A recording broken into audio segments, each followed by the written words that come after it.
Hello student, my name is Mohan Yaduvanshi और आज के इस संगीत कक्षा के माध्यम से मैं आपको बताने वाला हूँ लेसन फर्स्ट में, जो कि है संगीत की उत्पत्ति कहाँ से है, संगीत की परिभाषा क्या है।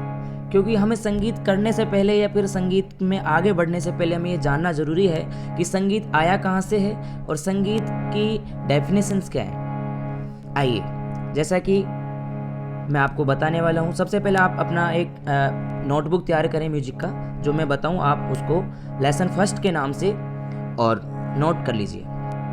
ऐसा माना जाता है कि वेदों के निर्माता ब्रह्मा जी से संगीत की उत्पत्ति हुई है। अब आपको मैं एक बात बताने वाला हूँ। प्राचीन काल में हम देखते हैं जैसा कि भगवान श्री कृष्ण के हाथ में फ्लूट है, बांसुरी है, और भगवान श्री शंकर के हाथ में डमरू है, माँ सरस्वती के हाथ में वीणा है। कोई ना कोई हर एक साज, हर एक हमारे जो भगवान हैं या हमारे देव हैं उनके पास विद्वान है, उनके पास और पहले से ही है।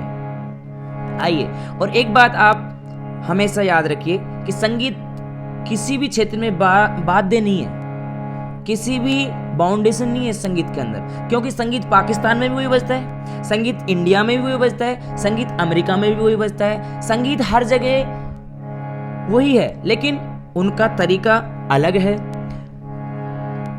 जो फॉरेनर्स गाते हैं, जो अदर कंट्री के लोग गाते हैं, वो अपनी अपनी शैली के माध्यम से गाते हैं, लेकिन संगीत है वही। हम इंडियन लोग हैं तो हम इसको हिंदी भाषा में गाते हैं, जो फॉरेनर हैं वो उसको वेस्टर्न नोट में गाते हैं, ठीक है, लेकिन संगीत वही है। आइए, संगीत की उत्पत्ति।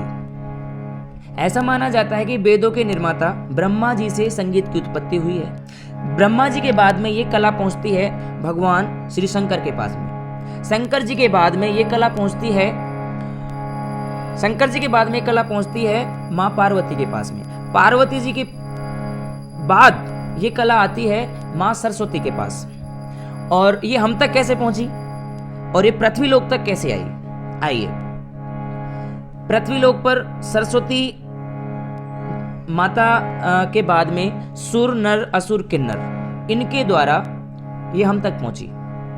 जैसा कि आप सबने देखा है, हनुमान जी और नारद जी के हाथ में खड़ताल है, वो खड़ताल बजा बजा करके और ये सुर, नर, असुर, किन्नर और इस पृथ्वी लोक पर पहुंची संगीत कला। और संगीत हर जगह विद्वान है, हर जगह उपस्थित है, न कहीं होते हुए भी हर जगह उपस्थित कैसे है। अब जरूरी नहीं है कि संगीत के लिए भाई मैं हारमोनियम लेके बैठूं या कोई कीबोर्ड लेके बैठूं या कोई साज लेके बैठूं तभी संगीत होगा। मान लीजिए, एक छोटा सा एग्जांपल देता हूं। आप क्लासरूम में बैठे हैं और सामने सर आपको कोई भी सब्जेक्ट पढ़ा रहे हैं और उस दिन आपका मन नहीं है वो सब्जेक्ट पढ़ने का, आपका मन हो रहा है कि मैं कोई सॉन्ग गुनगुनाऊं, मेरे जहन में संगीत चल रहा है, आप संगीत कर रहे हैं। जैसा कि आपने देखा, आप कोई गुनगुना रहे हैं, अब क्या हुआ इसमें, आप तो एक तो आपकी गर्दन हिली,